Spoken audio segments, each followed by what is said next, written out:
Chandinoda kubatsirwa ndechekuti ndemukomana wangu atisikuirana sandoti mundibatsirewo ipapo nekuti iye ari kufunga kuti ini ndiri kumuchita pakufambidzana kwatiri kuita. Hausi kumuchitako. It's a yes or no. Aya handisi kumuchita. Varwere maoko. Ndinokubatsirai. But problem iripo ndeyekuti iwo ndoone dambudziko.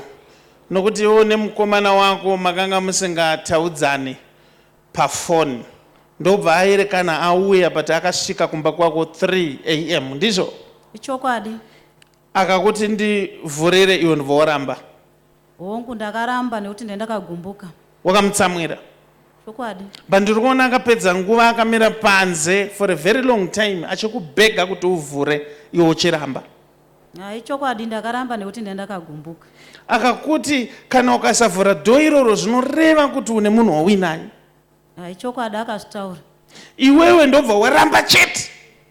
Ndakaramba zvishoma. Wangu ine boyfriend here? Kwete ndandisina asi ndakangogumbuka nezvaakaita izvozvo.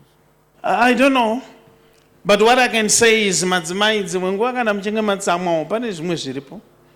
Because now mukomana wako iwe ari kuti iwe wakanga uine munhu waungowinayi.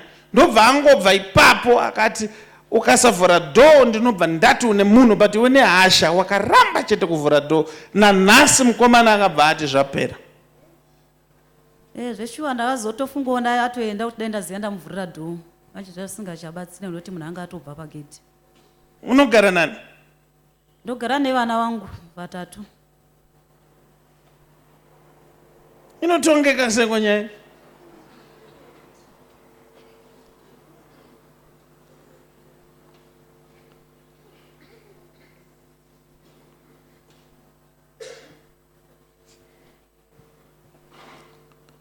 Ichokwadi kuti wanga wakatsamwa, ichokwadi kuti wanga uri wega, ichokwadi kuti unovhura dhoo.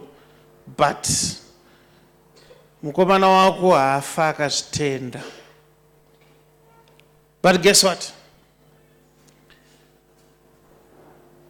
Ndakuchenesa pakuti you were alone.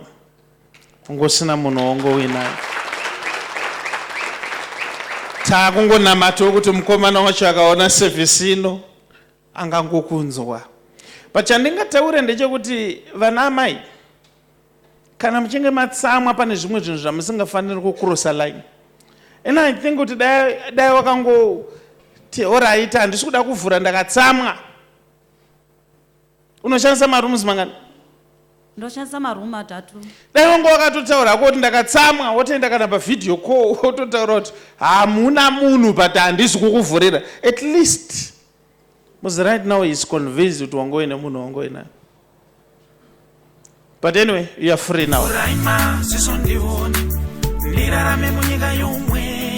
Spiritual Spectacles Nights, Pungwe na Prophet T Freddy, their Goodness and Mercy Ministries. Musi Friday, 30 August 2024. Kubva za 9 manheru kusvika kwaedza iPungwe. Spiritual Spectacles Night pa Goodness and Mercy Ministries. Kona High Glen Road na Mushaya Bande Road, Glenora B, Harare.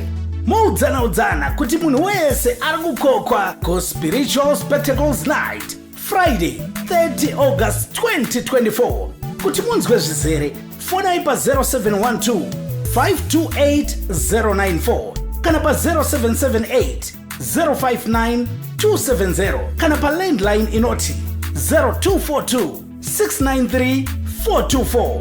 Prophet T Freddy vanoti hazvibvumidzwe kuti paitike chinhu chisina kumbobvira chakaprofitwa.